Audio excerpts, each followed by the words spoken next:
महाकाली मंदिर के सामने और नरहौर की ये धरती, तो सबसे पहले मैं सादर प्रणाम करूंगा जिन्होंने ये मौका मुझे मुख्य अतिथि के रूप में दिया है। लेकिन उसके साथ मैं ये जरूर कहूंगा कि मुझे अतिथि ना समझे, मैं अतिथि नहीं हूं, आपके घर के जस्ट बगल का हूं। लेकिन एक डेकोरम होता है, एक प्रक्रिया होती है जिसमें कि अतिथि होते हैं, उनके द्वारा उत्साहवर्धन किया जाता है। लेकिन आज के बाद कंधे में कंधे मिलाकर हम एक बड़े एम के ऊपर चलेंगे। उसके पहले मैं अभिवादन करना चाहूंगा मंचासीन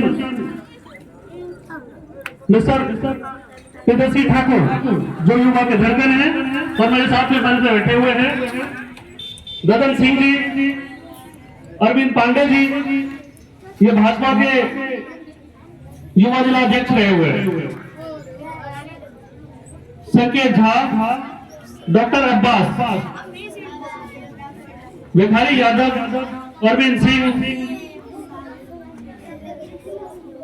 राजू शर्मा जी, मुकेश पाठक, सोनू शर्मा जी, राजीव जी, संदीप पाटिल जी, ब्रांच मैनेजर है, ये हमारे सारे फाइनेंशियल ट्रांजैक्शन को ट्रैक करते हैं, देखते हैं और हमें समय पे सुविधा देते हैं जो हमें लेन देन में जरूरत होती है बैंकिंग प्रक्रिया में। और मां काली क्रिकेट महाकुंभ नरौर 2024 इतना अच्छा प्रोग्राम रहा है, मन गदगद हो जाता है। खेल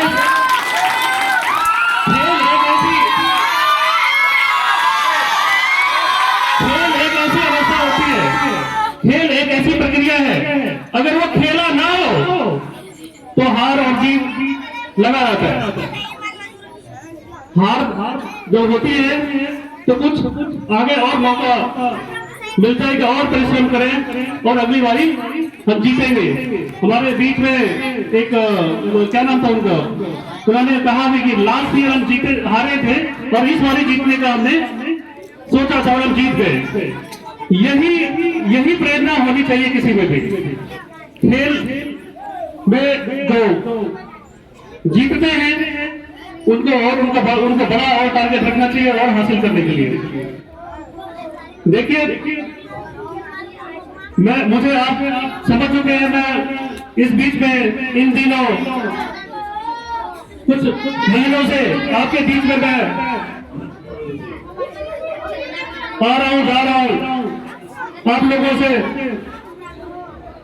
गांव में जाकर के किसी रास्ते पे, किसी चौक पे, किसी चौराहे पे मैं अपना एक लक्ष्य बाका को लेकर के मैं आप लोगों से शेयर करता हूं। इसी बीच में मुझे बात हुई आपके मां काली क्रिकेट महाकुंभ नरौर के जो मिस्टर आवाज कुशवाहा जी हैं, उन्होंने कहा एक यहाँ पे आए और यहाँ पे बहुत लोगों से बातचीत करने के दौरान आप अपना लक्ष्य बताएं।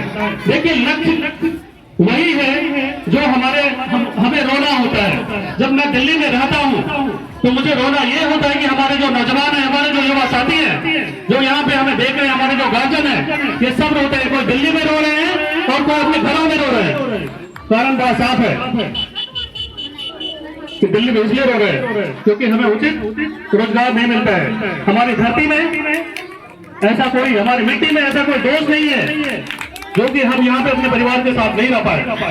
हमारे गार्जियन ने ऐसा इतनी बड़ी गुनाह नहीं किया है कि उनको अपने बच्चों को देखने के लिए दिवाली और दशहरे में उनको सुल्तानगंज की तरफ देखना पड़े और ट्रेन की तरफ देखना पड़े कि मेरा बच्चा कब आएगा।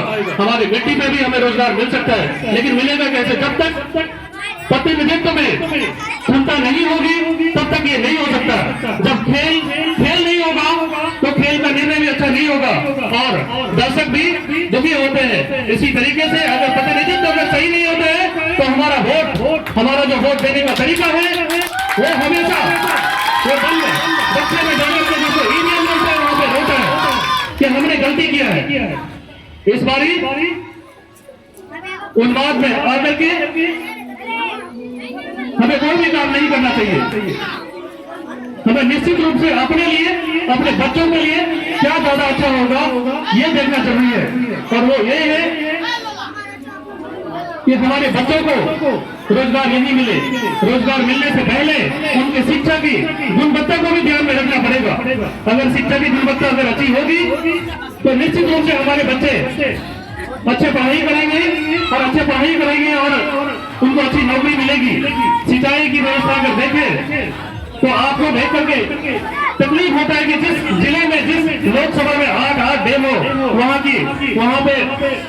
के खेत, वहाँ के किसान आसमान की तरफ अपना ध्यान रखते हैं। काश अगर वर्षा हो जाए तो हम खेती कर पाएंगे, अगर बारिश नहीं हुई तो हमारी खेती नहीं हो पाएगी। जबकि हमारी जीविका, अधिकांश लोगों की जीविका जो चलती है वो खेतों से चलती है।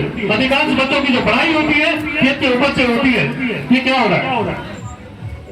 क्या जिस जिले में, जिस लोकसभा में 8 डैम हो, वहाँ पे ये दोनों सा होनी चाहिए।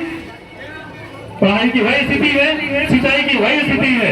जब हम बीमार पड़ते हैं तो उसके लिए भी हमें पैरवी की जरूरत होती है और हमें हमारे आसपास में ना अस्पताल है और ना ऐसी कोई व्यवस्था है जहां पर हम अपने इलाज करा सके। वहां भी पैरवी की जरूरत होती है। खासकर दिल्ली में हमें पैरवी कर दे, मतलब सब कुछ के लिए दिल्ली। तो इस बारी मैं आप लोगों से आग्रह करूंगा कि आप लोग मुझे दिल्ली भेजिए। आप लोगों को दिल्ली जाने से, दिल्ली में हमारे युवाओं को घुटने से मैं रोकूंगा। उसके लिए उचित शिक्षा, हमारे किसान भाइयों के लिए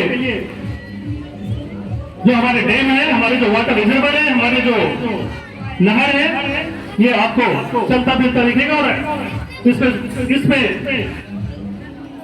इससे आपको लाभ मिलेगा। और ये इतनी बड़ी बात नहीं है जो कल्पना मात्र रह जाएगा। अगर पानी डैम में है तो वो नहर में आ सकता है, बहुत बड़ी इंजीनियरिंग की जरूरत नहीं है। और अगर अस्पताल है तो अस्पताल में डॉक्टर का अपॉइंटमेंट, डॉक्टर को उचित सुविधा, आपके इलाज से रिलेटेड उसमें जो भी यंत्र होते हैं, इतनी बड़ी बात नहीं है कि वो नहीं हो सकता है। और ये सब जब हमारा समाज अगर होगा तो एक बचता है रोजगार। हमारे यहाँ पे रोजगार की इतनी संभावना है। अगर आप देखेंगे तो सुल्तानगंज से लेकर के जहाँ देवघर से पहले जहाँ हमारा अंत होता है, हमारे जो सीमा अंत होती है, तमाम रोजगार के ऑप्शन हमें मिल सकते हैं। इंडस्ट्रियल कॉरिडोर, आपके बाबा धाम के लिए कॉरिडोर, कांवड़िया कॉरिडोर, इसमें तमाम यहाँ पे रोजगार मिल सकते हैं अगर इसको सही से सजाया और संभाला जा सके। आप अभिभावकों से मुझे उम्मीद है कि मुझे साथ दे, मुझे आशीर्वाद दे।